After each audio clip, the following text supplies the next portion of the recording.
A stone heavier than 5 elephants stands perfectly placed by builders without wheels or iron tools. This video reveals how ancient civilizations achieved these impossible feats of engineering. You will learn the 7 core principles that allowed our ancestors to move mountains of stone. How did they transport the 80-ton blocks of stone henge across the countryside? And what secret allowed a single man in the 20th century to lift colossal coral rocks alone?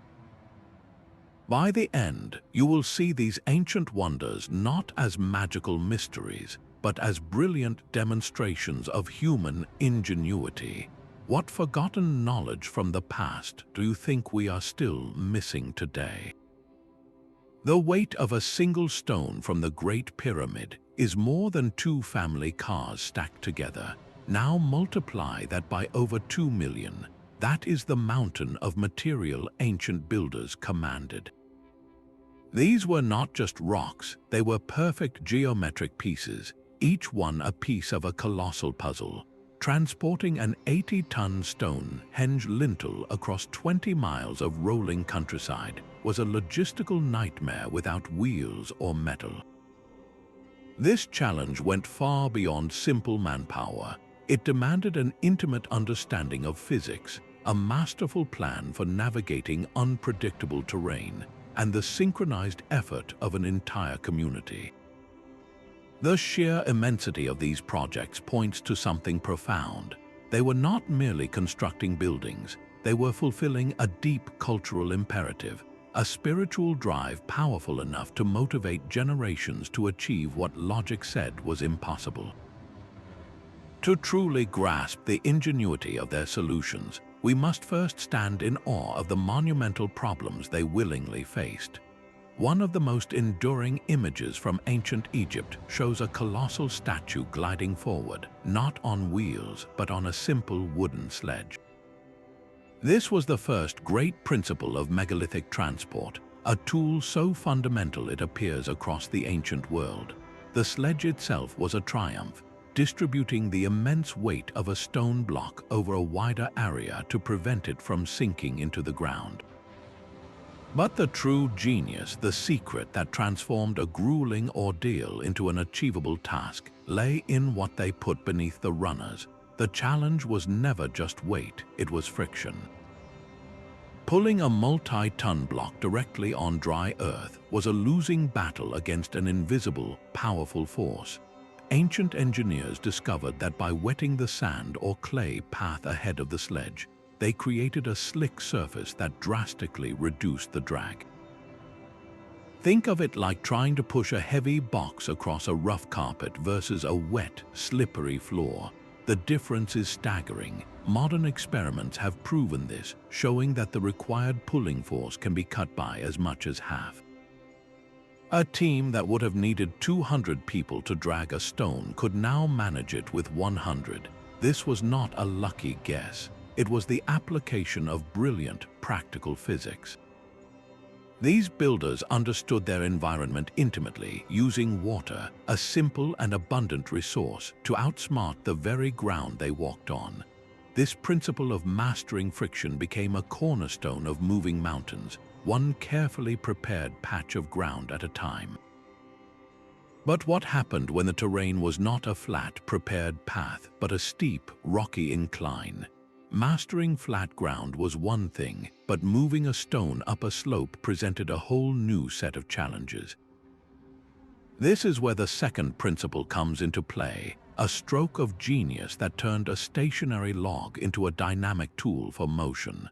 While the ancient builders did not use wheels in the traditional sense, they understood the power of rolling friction better than anyone.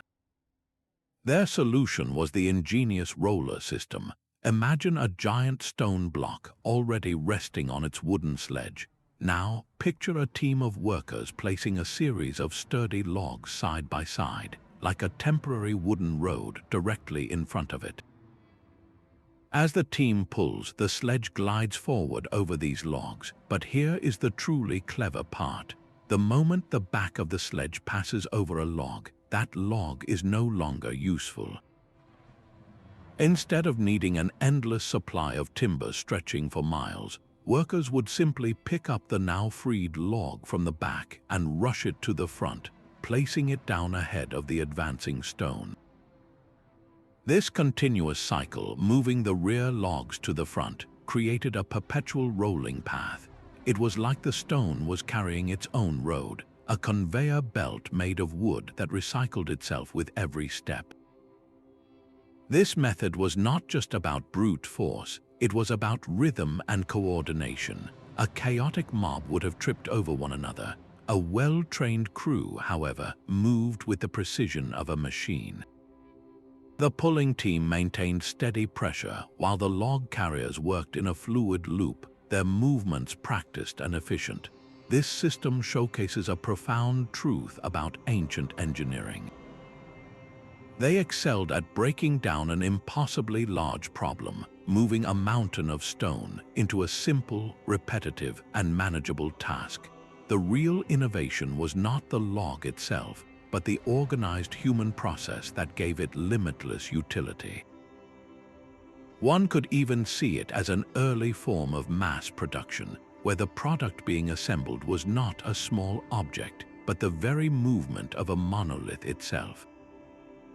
This clever recycling of materials allowed them to traverse great distances with a surprisingly small set of logs.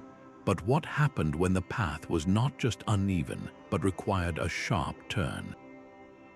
Turning a colossal stone was a puzzle of geometry and force. The straight line of a rolling log path was brilliant for distance, but the moment a path curved or an obstacle appeared, a new solution was required. This is where the third principle revealed its quiet power, the art of leverage and the pivot point. Ancient builders understood that a long, sturdy wooden pole was not just a log, it was a key to moving the unmovable. By placing a solid rock or a block of wood as a fulcrum beneath a lever, a small team could focus their strength with incredible effect. Think of trying to pry open a heavy lid. You do not use your fingers directly, you find a tool to multiply your effort. The builders applied this same idea on a monumental scale. They would slide the tip of a lever under the edge of a multi-ton stone, and with coordinated pushes downward on the far end, they could lift that corner just a little. That small gap was everything. Before the stone could settle back, another worker would quickly slide a flat stone or a wooden wedge into the space. They had just gained a few precious inches. Then they would move to the next corner and repeat the process. Slowly, patiently, they could walk the stone upward, lifting it step by tiny step onto a ramp or over a rough patch. This was not about speed, it was about absolute control. It allowed them to rotate a block, to adjust its position with finger-like precision, and to overcome obstacles that a simple sledge could not. The principle of the lever, understood intuitively long before Archimedes would later define its mathematics, was one of their most versatile tools. It transformed the overwhelming weight of a monolith into a series of manageable, incremental victories. With enough patience and enough levers, they could make a mountain dance to their rhythm. But what about stones that were not just heavy, but impossibly dense, requiring a different kind of ingenuity altogether? While levers gave them control over inches, the challenge of lifting stones hundreds of feet into the air demanded a solution of a different magnitude. This brings us to the fourth principle, the inclined plane and the monumental earthen ramp. To raise a stone to the peak of a pyramid, ancient engineers did not try to lift it straight up. Instead, they transformed the vertical climb into a long, gradual, and achievable horizontal pull. These ramps were feats of engineering in their own right, colossal temporary structures built from earth, mud brick, and stone that snaked their way up the rising monument. The Great Pyramid of Giza likely saw the construction of a ramp so vast it may have used as much material as the pyramid itself for a time. This was a breathtaking investment of labor, a testament to a society so committed to its vision that it would build a mountain to move a mountain. The genius of the ramp lay in its trade-off. It exchanged the impossible sharp force needed for a direct lift for the sustained, distributed effort of a slow drag. Pulling a 2-ton block up a gentle slope while still back-breaking work was within the realm of a coordinated team using sledges and ropes. The steeper the ramp, the less material was needed to build it, but the harder the pull. The shallower the ramp, the easier the pull, but the more immense the ramp structure became. This was a delicate calculation of effort versus resources, a balancing act ancient planners mastered. Some theories suggest these ramps spiraled around the pyramid, while others propose a single straight ascent, but the core principle remains. They understood that the most direct path is not always the most possible one, and that sometimes the greatest heights are reached by taking the long way around. This willingness to construct such temporary, colossal infrastructure reveals a profound truth about their mindset. They were playing a long game, thinking in terms of generations, not just seasons. The ramp was the ultimate symbol of that patience, a temporary road to a permanent legacy. But once a stone reached the top of a ramp, how did they place it with such perfect, hair's-breadth precision? Yet the most startling demonstration of these ancient principles did not occur in the age of pharaohs, but in 20th century Florida. There, a single, slight man named Edward Leedskalnin single-handedly quarried, carved, and positioned over 1,000 tons of coral rock. He built walls, massive gates, and intricate furniture, all in secret under the cover of night. Leedskalnin was not a giant of a man, standing just over 5 feet tall and weighing barely 100 pounds. He claimed he had rediscovered the building secrets of the pyramids, yet he used only simple, handmade tools like old truck parts and chains. He never allowed anyone to witness his methods, leaving behind only his magnificent coral castle and a cloud of enduring mystery. How could one person accomplish what should have required a small army? His story is a powerful echo of the ancient enigmas, a modern bridge to a forgotten past. It suggests that the principles of leverage, balance, and counterweight are not merely historical footnotes, but potent forces that, when fully understood, grant a single individual the power to command stone. Leedskalnin often spoke of understanding the laws of weight and perpetual motion, hinting at a deep, intuitive grasp of physics that bypassed complex machinery. He did not invent new technology, he simply applied old truths with relentless focus. This modern mystery forces us to reconsider what is possible. If one man in the modern era could move multi-ton blocks using reclaimed metal and sheer ingenuity, then the achievements of ancient societies, with their vast communal effort and generational knowledge, become not less wondrous but more plausible. The secret may not have been lost magic, but a refined, almost artistic, mastery of the world's most fundamental forces. The colossal stone heads of Easter Island stand as a silent testament to one of history's most captivating transport puzzles. Far from their coastal resting places, a volcanic quarry held the answer. There, master carvers shaped the enormous Moai, some weighing more than 80 tons, directly from the bedrock. The true mystery begins once a statue was freed, ready for its journey across miles of rugged landscape. How did a community without wheels or large animals move these giants? The answer may be as dynamic as the statues themselves. One compelling theory, supported by experimental archaeology and local oral history, suggests the Moai did not slide or roll. They walked. Imagine teams of skilled workers using a system of ropes tied to the statue's head and base.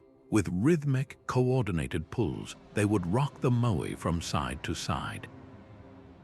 With each sway, the team would guide the statue forward, causing it to pivot on its curved base. To an observer, the effect would be breathtaking, a multi-ton stone giant appearing to waddle its way across the land. This walking method was a brilliant application of physics.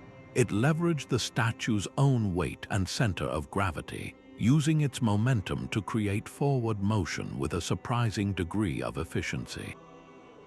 The process was not without its perils, of course. A misstep or a snapped rope could lead to a catastrophic fall, and evidence on the island suggests that some Moai never completed their journey. Yet the very risk involved highlights the incredible skill and confidence of the Rapa Nui people. They were not just moving stone, they were orchestrating a delicate dance, a performance of balance and communal effort that turned an inert block into a moving entity. This practice was more than engineering. It was a cultural ritual breathing life into the stone long before it reached its final platform. The walking Moai theory transforms these silent sentinels from static monuments into figures caught mid-stride, forever capturing the moment of their incredible journey. The true test of ancient engineering came not from moving a stone, but from standing it up. An Egyptian obelisk, a single needle of solid granite weighing hundreds of tons, presented this ultimate challenge. After its perilous journey down the Nile on a custom-built barge, the obelisk arrived at its sacred destination. Here, builders faced their most delicate task. They could not simply tip it upright. A single mistake meant catastrophic shattering. Their solution was a masterpiece of controlled patience. They prepared a deep pit at the base of the pedestal, lining its ramp with a bed of fine, dry sand. The obelisk was then carefully maneuvered, its base poised just above the sand-filled cavity, its peak resting on an earthen ramp. Then began the final, breathtaking act. Workers opened small holes in the base of the pit, allowing the sand to trickle out at a painstakingly slow rate. With every grain that escaped, the obelisk sank almost imperceptibly lower, pivoting on its fulcrum until it settled with gentle finality onto its stone base. This method of lowering by subtraction was pure genius. It exchanged the violent risk of a sudden drop for the absolute safety of a gradual, predictable descent. The sand acted as a perfect, self-regulating cushion, distributing the immense weight evenly and preventing any jarring impact. This was not a process of hours, but likely days, a testament to a culture that valued precision over haste. The entire operation was a silent ballet of physics, where the patient removal of the smallest elements accomplished what brute force never could. It ensured that the towering monument met its foundation in perfect alignment, ready to cast its shadow for millennia. This quiet, deliberate act of creation stands as one of history's most elegant engineering solutions. The Roman ambition at Baalbek stands as a breathtaking crescendo in the ancient world's symphony of stone. Here, in what is now Lebanon, the temple complex features the largest known blocks ever quarried by human hands. One of these, the so-called Stone of the Pregnant Woman, is a true Leviathan, estimated to weigh well over 1,000 tons. To put that into perspective, that is heavier than two fully loaded Boeing 747 jumbo jets. The scale is almost incomprehensible, pushing the very boundaries of what we believe was achievable without industrial machinery. The methods used here represent the ultimate application of the principles we have explored, but magnified to a gargantuan level. The presence of enormous stone rollers discovered near the quarry offers a vital clue. These were not the wooden logs used for smaller blocks, but colossal cylinders of rock perfectly shaped. This suggests an immense version of the roller system was in play, a pathway of stone designed to carry stones of a similar magnitude. Imagine the orchestration required, the sheer number of people needed to pull a 1,000-ton block over these giant rollers. and the teams tasked with the endless cycle of moving the rear rollers to the front. The coordination must have been a masterpiece of logistics and sound, a slow, rhythmic dance of human effort directed by a master plan. The very existence of Baalbek's megaliths forces us to reconsider the upper limits of ancient engineering. It was not just about applying known techniques, but about scaling them to a level that still defies easy explanation. This was a statement of power, of cultural devotion, and of an unshakable belief that no stone was too large to be moved by human will and wisdom. A perfect seam between two stones, so tight you cannot slide a piece of paper between them, speaks of a precision that rivals our modern tools. This geometric mastery was the invisible framework that held these monumental projects together.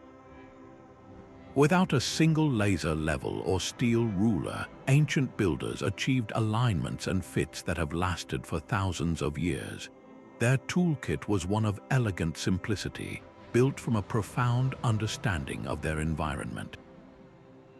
For measuring, they used knotted cords, carefully calibrated lengths of rope that provided consistent and repeatable units of distance. To create a perfectly level foundation, they dug shallow trenches and filled them with water. Since water always finds its own level, they could use the surface of this makeshift canal as a universal reference point, marking equal heights across the entire site with simple stakes. Aligning walls to the stars or creating straight avenues was done with sighting rods, simple wooden poles that, when lined up by eye, created a flawless visual guide over vast distances. Perhaps most impressively, they understood the principles of the Pythagorean theorem long before it was given that name. By creating a triangle with sides measuring 3, 4, and 5 units using their knotted cords, they could generate a perfect right angle every single time. This was not abstract mathematics for them. It was a practical, hands-on solution to a fundamental construction problem. This obsession with geometric precision was about far more than just aesthetics. It was the very source of their structural integrity. A pyramid built with slightly crooked corners would have collapsed under its own weight. A stone circle with misaligned lintels would not have stood for millennia. Every perfect angle and every seamless joint distributed weight and resisted the forces of nature with impeccable efficiency. But beyond the physics, this precision held a deeper, symbolic power. In a world they saw as interconnected and orderly, building in harmony with geometric principles was a way to mirror the cosmos itself, creating a sacred space that was both an engineering marvel and a statement of cosmic belief. Behind every perfectly placed stone stood a force more powerful than any lever or ramp, the organized will of a community. The true marvel of the pyramids and Stonehenge was not just the movement of rock, but the movement of people. This was not the work of a desperate, enslaved multitude as popular stories sometimes suggest. Evidence from worker villages near Giza reveals a different story, one of skilled laborers, stonemasons, and farmers who worked during the inundation season when the Nile flooded their fields.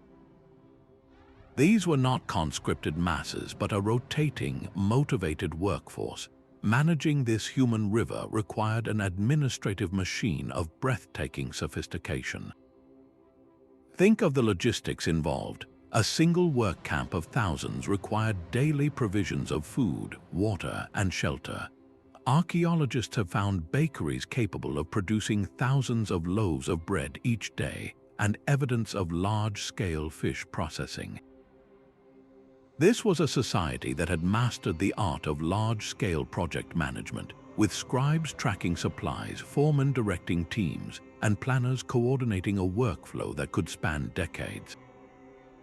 The engineering challenge was matched by a social one, creating a temporary, functioning city dedicated entirely to a single, monumental goal. What fueled this immense, generations-long effort was not a whip, but a shared belief. The cultural and spiritual imperative to build these structures was the invisible engine that powered every sledge and every lever. For the Egyptians, the pyramid was a machine for resurrection, a sacred vessel ensuring the pharaoh's journey to the gods and the continued harmony of the world. For the builders of Stonehenge, it was a celestial clock and a temple connecting them to the cycles of the sun and moon. This collective faith transformed back-breaking labor into a sacred act, a contribution to something eternal. Human muscle, when directed by a unified purpose and brilliant organization, became the most versatile and powerful tool of all. It was a force of nature, harnessed not to destroy, but to create wonders that would outlast empires. Before a stone could begin its epic journey, it first had to be born from the living rock. The challenge of quarrying was a puzzle of controlled fracture, demanding a way to persuade the earth to release its treasures in clean, usable slabs. The solution was as elegantly simple as it was powerful, harnessing a quiet force of nature. Workers would first drill a carefully spaced line of holes into the granite or limestone using hand-powered drills and abrasive sand. Into these holes they hammered dry, hard wooden wedges. Then came the crucial transformation. Water was poured over the wedges, saturating the dense wood. As the fibers absorbed the moisture, they began to swell, and this expansion created an immense, relentless pressure within the heart of the stone. The force was not a sudden explosion, but a steady, building push from within. With a series of sharp cracks, the stone would surrender, splitting cleanly along the perforated line the workers had so carefully planned. This method was a masterclass in applied physics. It turned water and wood, two of the most basic resources, into precision tools capable of shearing through a mountain. Think of a single drop of water trapped in a crack in a sidewalk. When it freezes, that tiny expansion can eventually break the concrete. The ancient quarry workers were employing that same principle, but on a colossal scale and with masterful control.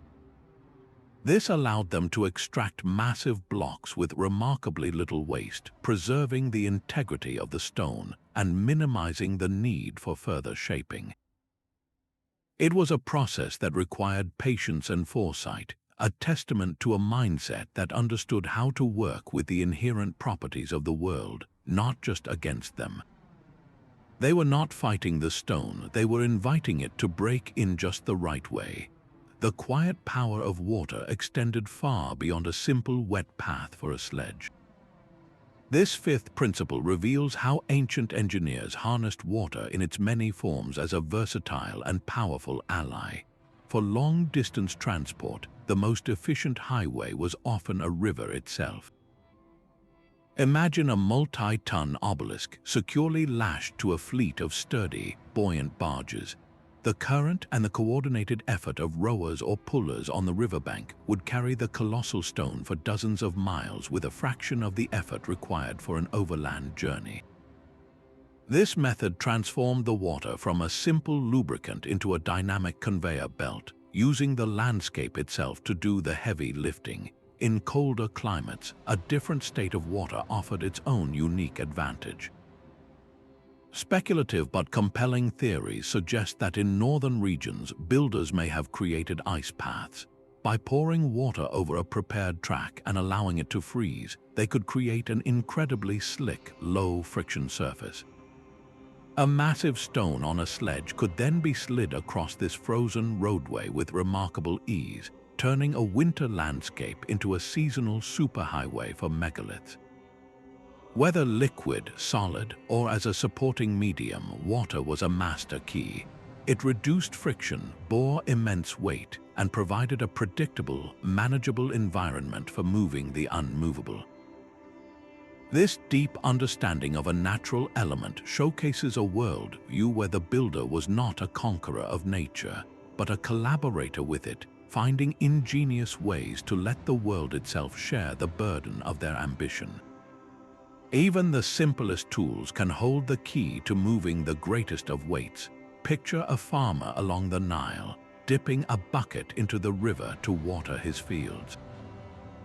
He uses a device called a shadoof, a long pivoting beam with a bucket on one end and a heavy clay counterweight on the other. With a gentle push, the counterweight does most of the work, lifting the full bucket with ease. This everyday invention embodies a principle of physics that ancient engineers would have understood intimately: the power of the counterweight. While we lack direct archaeological proof of massive counterweight cranes at sites like the pyramids, the concept itself was undeniably within their grasp. The leap from lifting water to lifting stone is not as far as it might seem. For smaller, precise tasks, a counterweight system would have been incredibly useful. Imagine a team needing to lift a multi-ton lintel just a few feet to seat it perfectly on top of two standing stones. A sturdy frame made of timber with a long beam pivoting at its peak could be the solution. On one end, ropes would be secured to the stone. On the other, a basket or platform would be loaded with heavy rocks, acting as the counterweight. By carefully adding or removing weight from this basket, the crew could raise or lower the massive block with exquisite control, guiding it into a hair-thin gap with a patience that brute force could never achieve. This method represents a different kind of intelligence. It is not about overcoming friction, but about balancing forces. It exchanges the chaotic, straining pull of many people for the calm, predictable descent of a calculated weight. This potential application reminds us that their toolkit was likely diverse and adaptable. They were masters of mechanical advantage, using the weight of one object to effortlessly command the weight of another, turning the very principle of gravity into their willing assistant. The sheer scale of these achievements inevitably birthed legends. When later generations looked upon the pyramids or the Moai, their minds reached for explanations beyond simple human effort. Myths of giants who strode the earth, of gods who placed the stones with a touch, or of a single magic word that could make rock float, filled the void of forgotten history. Some tales speak of lost continents with advanced technology, while others whisper of sonic levitation, where carefully chanted frequencies lifted blocks into the air. These stories are captivating, a testament to the power of the human imagination when confronted with the seemingly impossible. Yet, in their romantic allure, they often cast a shadow over the real, demonstrable genius we have traced. The truth is, the methods of sledges, levers, and ramps are no less brilliant for being grounded in physics rather than magic. They represent a different kind of power, the power of accumulated observation, of trial and error refined over generations, and of a profound collaboration between human intellect and the natural world. The very existence of these legends, however, tells us something crucial. These monuments were so awe-inspiring, so far beyond the ordinary, that they fundamentally challenged the worldview of those who came after. They became markers of a time when humanity seemed to touch the divine, not through supernatural aid, but through the sheer, focused application of its own collective will and wisdom. The stones were so grand that their origin had to be a story worthy of them. But how can we be sure these theories hold any weight?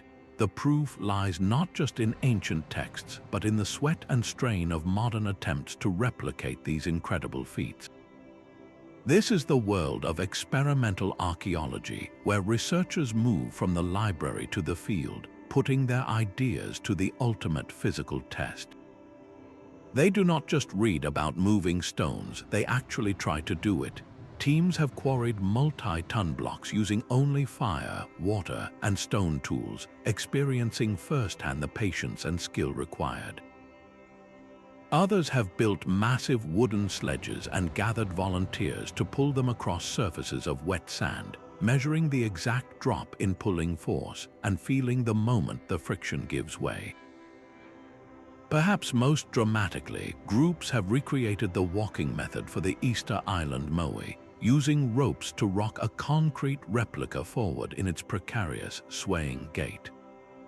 These are not simple demonstrations, they are grueling trials that reveal the hidden challenges no blueprint could ever show. They uncover the small, vital details, like the precise consistency of mud needed to lubricate a sledge's path, or the exact rhythm of chant needed to coordinate a pulling team. These experiments transform abstract principles into tangible, proven reality. They show us that the ancient methods were not just possible, but often remarkably efficient, born from a deep, hands-on wisdom that we are only now relearning.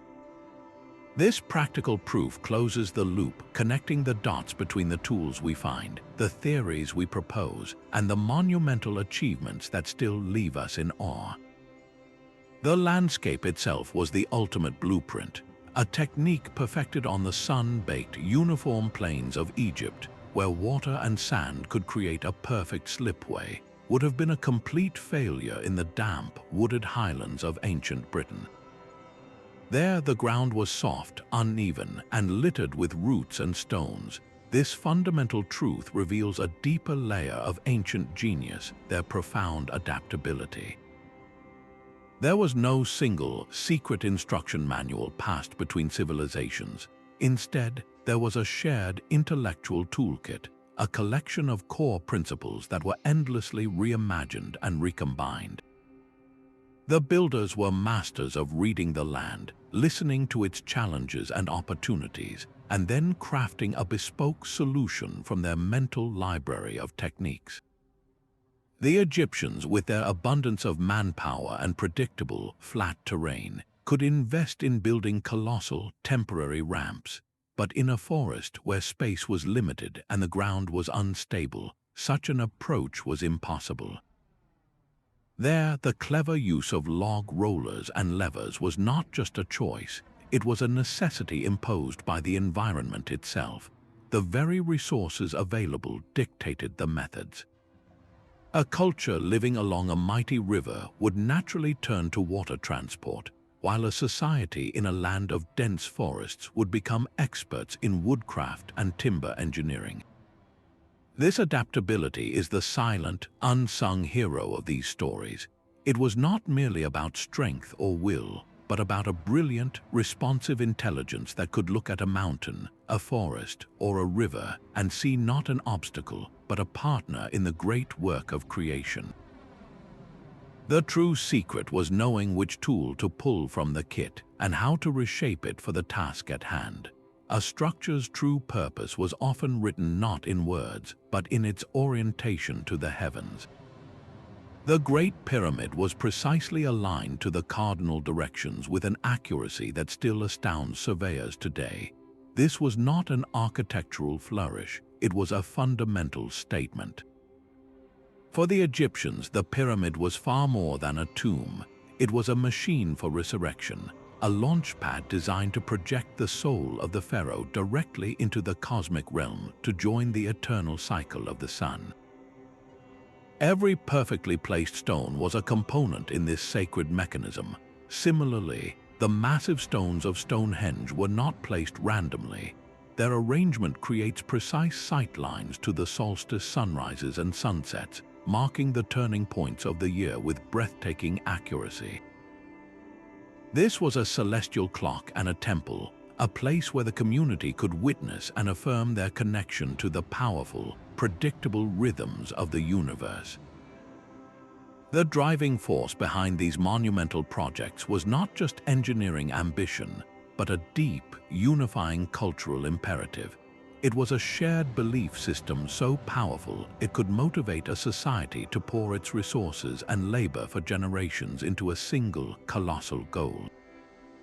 Think of the immense organization required, the thousands of people who needed food, shelter, and direction for decades. This was only possible because the work itself was seen as sacred, a collective act that ensured the stability of the world and the favor of the gods.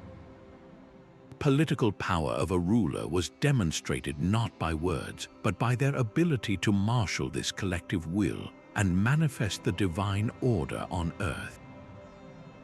The secret to moving mountains of stone was not just a clever trick of physics, but the immovable force of a shared purpose, a conviction that they were building a bridge between the human and the eternal.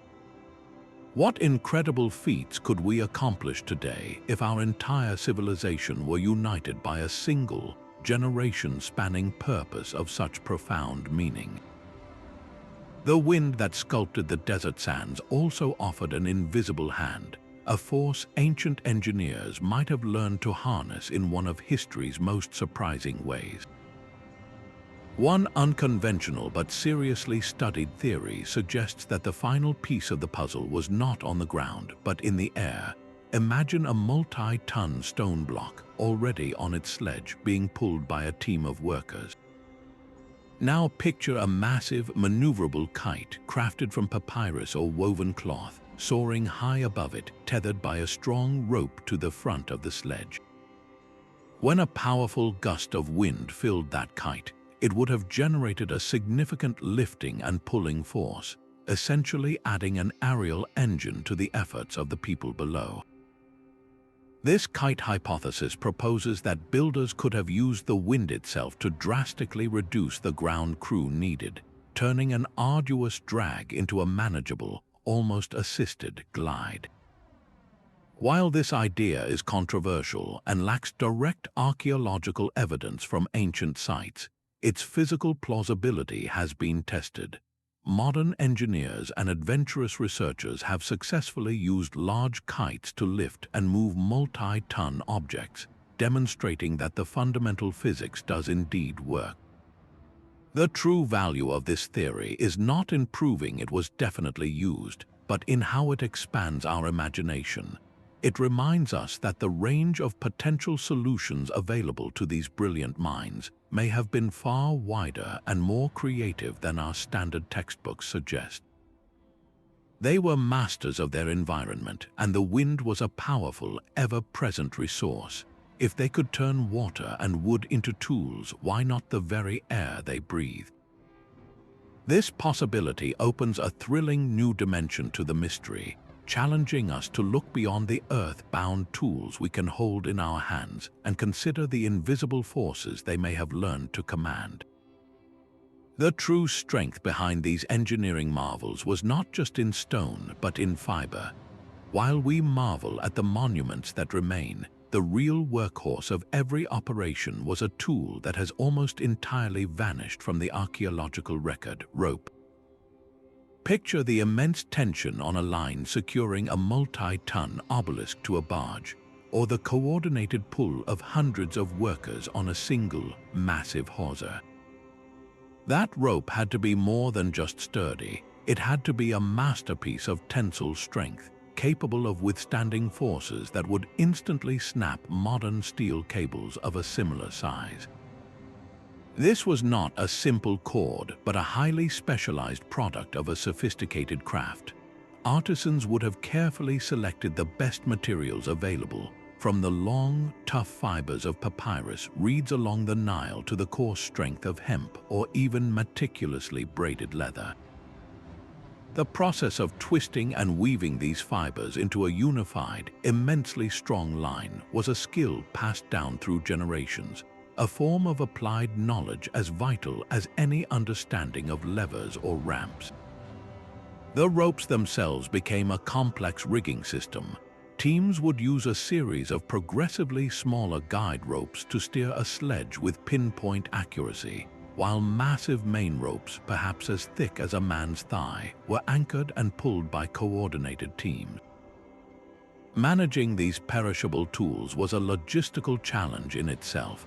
A frayed rope under extreme load was not just an inconvenience, it was a catastrophic danger. The success of moving a 80-ton block, therefore, depended as much on the quality and careful maintenance of these fibrous lifelines as it did on the stonecutter's precision. In the shadow of the eternal stone, the humble rope was the silent, indispensable partner in every step of the journey. Even the most brilliant plans were forged in the fires of practice. The silent, polished perfection of the final monuments can blind us to the messy, human reality of their creation. Scattered around ancient quarries lying half-finished in the bedrock are the ghosts of these projects, the colossal blocks that were never meant to be. These abandoned stones are not evidence of failure, but of a rigorous and vital engineering process, the seventh principle of trial and error. A master carver would not approach an 80-ton slab of granite as his first attempt. Before that final, breathtaking journey began, the entire operation was likely rehearsed on a smaller, more manageable scale. Think of an architect today creating a detailed model before a single steel beam is lifted. The ancient builders did the same, using scaled-down versions of sledges, ramps, and levers to test the physics of their designs. They could see how a prototype block behaved on a miniature ramp, how much a test sledge sank into different soils, and how many people were truly needed to pull a given weight.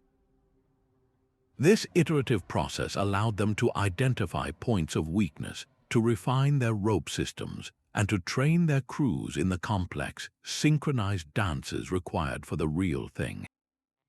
A cracked block left in a quarry was not a catastrophe, it was a lesson learned cheaply. It taught them about hidden fissures in the stone, or the limits of their wedge and water-splitting technique. This methodical, step-by-step approach transformed potential disaster into manageable risk. It reveals a mindset that was both profoundly ambitious and deeply practical. They understood that the path to perfection was paved with patient experimentation, where every small mistake was a stepping stone toward an eventual, flawless execution. The true foundation of these eternal wonders was not just stone and sand, but the invaluable, hard-won knowledge gained from all the attempts that came before. The final placement of a stone was a matter of celestial precision. A lintel at Stonehenge was not merely heavy, it was a pointer, its long axis aimed to frame the summer solstice sunrise. An Egyptian temple was not just a building, it was a map of the heavens, its inner sanctum aligned with a specific star. This astronomical imperative transformed the already difficult task of moving a monolith into a breathtakingly delicate operation. It was no longer enough to get the stone to the spot. It had to be oriented within a fraction of a degree, a level of accuracy that seems to defy the crude tools we imagine they used. So how did they achieve this final, perfect alignment with the cosmos? Once a massive standing stone was roughly upright in its socket, the fine-tuning likely began. One elegant method involves the use of shadows. A single wooden pole planted firmly in the ground becomes a precision instrument as the sun moves across the sky. By carefully marking the tip of its shadow at different times of day, ancient astronomers could trace a perfect east-west line. Workers could then use this celestial blueprint to make microscopic adjustments to the stone's position. Levers and ropes, the same tools used for the grand movements, were now employed with the gentle touch of a watchmaker. They would patiently nudge the multi-ton block, perhaps using water or fine gravel as a lubricant in the socket, pivoting it until its own shadow fell exactly along the pre-marked line on the ground. This was engineering in service of astronomy, a ritualized process where brute strength gave way to patient observation. The booming commands of the transport phase were replaced by hushed instructions as the builders collaborated with the sun itself to lock the stone into its eternal, meaningful position. This fusion of muscle and mathematics, of earth and sky, is what separates a pile of rocks from a gateway to the stars. These ancient techniques whisper to us across the centuries, not as forgotten secrets, but as the very foundation of our modern world. The principles of mastering friction with lubricated paths are echoed in every machine with moving parts, where advanced oils and greases perform the same essential function as that wet sand beneath a sledge. The lever used to patiently pivot a stone into place is the soul of every hydraulic press and construction crane, amplifying human strength to move incredible weights. Even the monumental ramps of Giza find their spiritual descendants in the temporary access roads and complex scaffolding that enable the construction of our own skyscrapers. The real legacy is not in the specific tools, but in the underlying physics and the profound understanding of how to work with natural forces rather than against them. Modern engineering has not replaced these discoveries, it has simply given them new materials and more precise control. The core intelligence remains identical. This historical knowledge offers more than just technical insight. It provides a masterclass in efficient problem solving. Ancient builders were the ultimate masters of resource management, achieving staggering results with what we would consider extremely limited means. They teach us to look for elegant, low-energy solutions, to break down colossal tasks into simple, repeatable steps, and to see the potential in the most basic elements of the world around us. For a project manager today overseeing a complex build, the lessons are strikingly relevant. It is about clear communication, synchronized teamwork, and meticulous logistical planning, the same coordination that allowed hundreds of workers to move as one. The stones they moved were their skyscrapers, their bridges, their space programs. By studying how they succeeded, we are not just looking backward, we are rediscovering a timeless blueprint for human achievement, one that challenges us to build our own future with the same blend of bold vision and brilliant practical wisdom. Even with our detailed understanding of the principles, the specifics of their execution remain tantalizingly out of reach. We know ramps were used, but what did they truly look like, snaking their way up the pyramid's face? Was it a single, straight causeway, a spiraling roadway wrapping the structure, or a series of smaller ramps built at different levels? Each theory presents its own logistical puzzle, its own balance of construction effort versus practical efficiency. And then there is the final, crowning puzzle, the capstone. How did they lift that last pyramid-shaped stone, the final piece of the monument, hundreds of feet into the air and set it with perfect precision? The sheer exposure and the delicate nature of that final placement is a mystery that has captivated engineers for centuries. The absence of a single, definitive blueprint from the builders themselves means that the conversation is far from over. This is not a failure of research, but a testament to the sheer brilliance of the original work. The evidence is fragmentary, open to interpretation, and that is precisely what keeps the field so vibrant. Archaeologists, engineers, and even passionate amateurs continue to debate, to model, and to propose new solutions. It is this enduring enigma that invites each new generation to bring fresh perspectives and emerging technologies, from three-dimensional scanning to advanced physics simulations, to bear on these ancient stones. The quest is not just to find an answer, but to continue the conversation with the past, a dialogue that ensures these monuments are never truly finished, but are constantly being rebuilt in our collective imagination. This unified theory of stone moving points to a mastermind, not a magician. The real secret was an ancient form of systems engineering, a fluid and responsive intelligence that saw a stone's entire journey as a single, solvable equation. For any given monolith, its path from bedrock to final resting place was not a single problem but a series of interconnected challenges, each demanding its own specialized solution. The true breakthrough was understanding how to chain these solutions together into a seamless, efficient workflow. Imagine that first colossal block in the quarry, freshly split from the bedrock.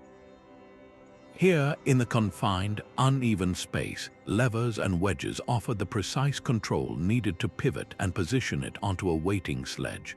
Once securely lashed, the same stone might then transition to a roller system for a long, flat stretch of ground, conserving human energy over the distance.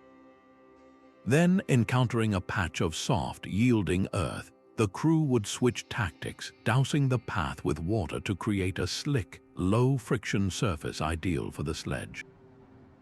And finally, as the destination loomed, the stone would meet its greatest test, the inclined ramp. The method changed, but the goal remained constant: forward and upward progress. This fluid adaptability was the hallmark of their genius. It was not about having one perfect tool, but about having a well-stocked toolkit and the wisdom to know which implement to use for each specific task. The project manager of such an endeavor was not just a foreman shouting orders, but a conductor orchestrating a complex symphony of physics, logistics, and human rhythm. Their mind had to hold the entire process, anticipating the next challenge and having the next solution ready before the stone ever came to a stop. This holistic approach transformed a seemingly impossible feat into a predictable, if arduous, step-by-step procedure. The monument was not built by a single flash of inspiration, but by the steady, intelligent application of many small, proven truths. These silent stone giants are a profound testament to human ingenuity, patience, and collaboration.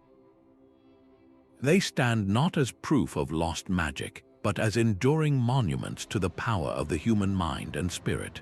The real secret was never a single, forgotten tool, but a deep, practical understanding of the world, a boundless capacity for collective dreaming, and the sheer will to see a vision through across generations. These ancient builders did not possess our advanced technology, but they achieved a mastery of their environment and resources that we can still learn from today. They teach us the power of elegant, low-energy solutions, the strength found in synchronized community effort, and the incredible results of patient, incremental progress. The next time you look upon an ancient monument, see it not as an impenetrable mystery, but as a powerful message from the past. It is a declaration of what is possible when human determination is paired with clever, practical thinking. It invites us to consider what we, with all our modern tools, might build if we were united by a purpose that spanned generations. What other profound secrets of the ancient world are simply waiting for us to look at them with fresh eyes and rediscover their wisdom? Share your thoughts in the comments below, and if you have enjoyed this journey into the past, be sure to subscribe for more explorations into the incredible achievements of our shared human story.